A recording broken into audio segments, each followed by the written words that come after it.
বিষয় প্রভু যীশু খ্রিস্টই ঈশ্বর।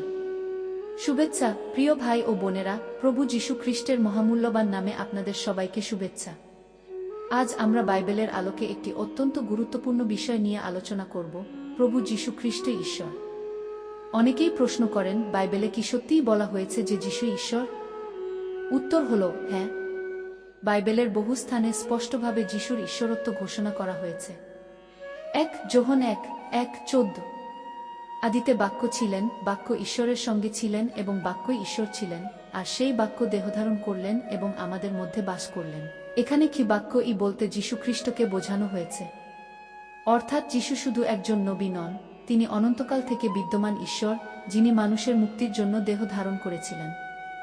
2 যোহন 10:30। আমি ও পিতা এক। যীশু যখন এই কথা বলেছিলেন, তখন ইহুদিরা তাকে পাথর ছুঁড়ে মারতে চেয়েছিল, কারণ তারা বুঝেছিল তিনি নিজেকে ঈশ্বরের সমান দাবি করছেন।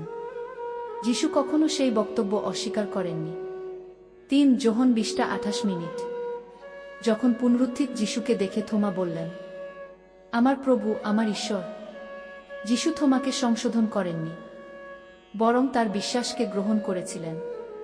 এটি যীশুর ঈশ্বরত্বের একটি শক্তিশালী প্রমাণ। 4 কলসীয় 2:9।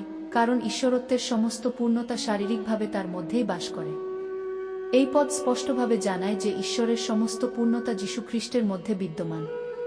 5 ইব্রিয় 1:8।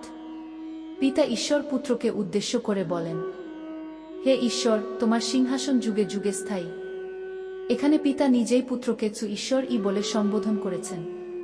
যীশু এমন কাজ করেছেন যা কেবল ঈশ্বরই করতে পারেন। তিনি পাপ ক্ষমা করেছেন, মার্ক 2:5-7। তিনি মৃতদের জীবিত করেছেন, যোহন 11 তিনি ঝড় তুফান শান্ত করেছেন, মার্ক 4:39। তিনি মৃত্যুকে জয় করে তৃতীয় দিনে পুনরুত্থিত হয়েছেন, মথি 28:5-6। এসব কাজ মানুষের পক্ষে সম্ভব নয়, এগুলো ঈশ্বরের ক্ষমতার প্রকাশ। কেন যীশু মানুষ হয়ে এলেন?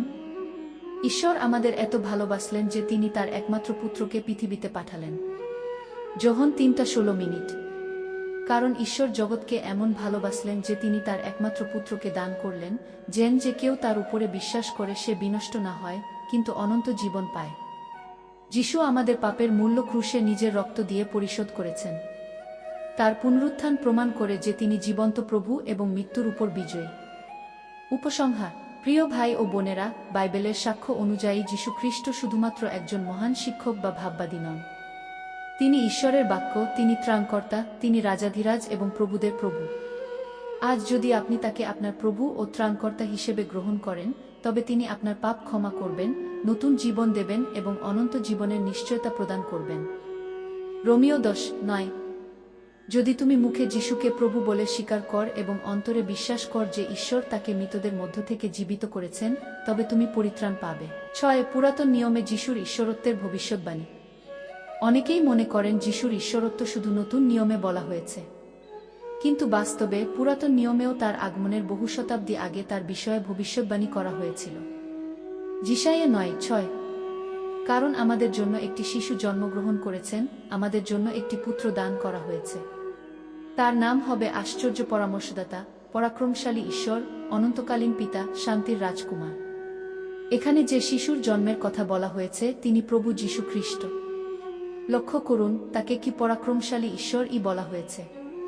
7 যিশু চিরন্তন ঈশ্বর। যোহন 8:58। আব্রাহামের জন্মের পূর্বেই আমি আছি। যিশু আমি ছিলাম বলেননি, তিনি বলেছেন আমি আছি গু। এটি সেই একই নাম যা ঈশ্বর মসিকে প্রকাশ করেছিলেন, যাত্রাপুস্তক 3:14। অর্থাৎ যিশু নিজেকে সেই চিরন্তন ঈশ্বর হিসেবে প্রকাশ করছেন। 8 যিশুর উপাসনা করা হয়েছে। শুধুমাত্র ঈশ্বরই উপাসনার যোগ্য। মথি 14:33। তখন নৌকায় যারা ছিলেন তারা তাকে প্রণাম করে বললেন, আপনি সত্যিই ঈশ্বরের পুত্র। প্রকাশিত বাক্য 5:12-13। স্বর্গে মেষশাবক অর্থাৎ যীশু খ্রিস্টের উপাসনা করা হচ্ছে। যদি যীশু ঈশ্বর না হতেন তাহলে তিনি কখনো এই উপাসনা গ্রহণ করতেন না। 9 যীশুই একমাত্র পরিত্রাণের পথ। যোহন 14:6। আমিই পথ, সত্য ও জীবন। আমার মাধ্যমে ছাড়া কেউ পিতার কাছে আসতে পারে না। যিশু বলেননি আমি একটি পথ, তিনি বলেছেন আমিই পথ, কারণ তিনি ঈশ্বরের কাছে যাওয়ার একমাত্র পথ। প্রেরিত 4:12। অন্য কারো মধ্যে পরিত্রাণ নেই, কারণ মানুষের মধ্যে আর কোনো নাম দেওয়া হয়নি যার দ্বারা আমাদের পরিত্রাণ পেতে হবে।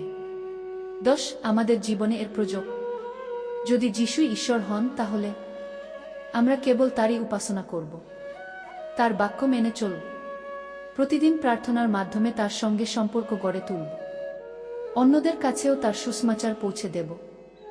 বিশ্বাস রাখব যে তিনি আমাদের জীবনের প্রতিটি পরিস্থিতির উপর সর্বশক্তিমান প্রভু। উপসংহার। প্রিয় ভাই ও বোনেরা, বাইবেলের সাক্ষ্য স্পষ্ট, প্রভু যীশু খ্রিস্ট ঈশ্বর। তিনি সৃষ্টিকর্তা, ত্রাণকর্তা এবং অনন্ত জীবনের দাতা।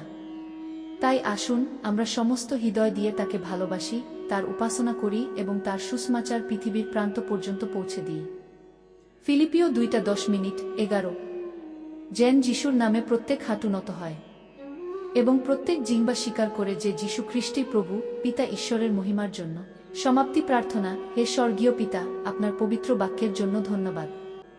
আমাদের হৃদয়ে এই সত্য দৃঢ়ভাবে স্থাপন করুন যে প্রভু যীশু খ্রিস্টই আমাদের ঈশ্বর, প্রভু ও ত্রাণকর্তা।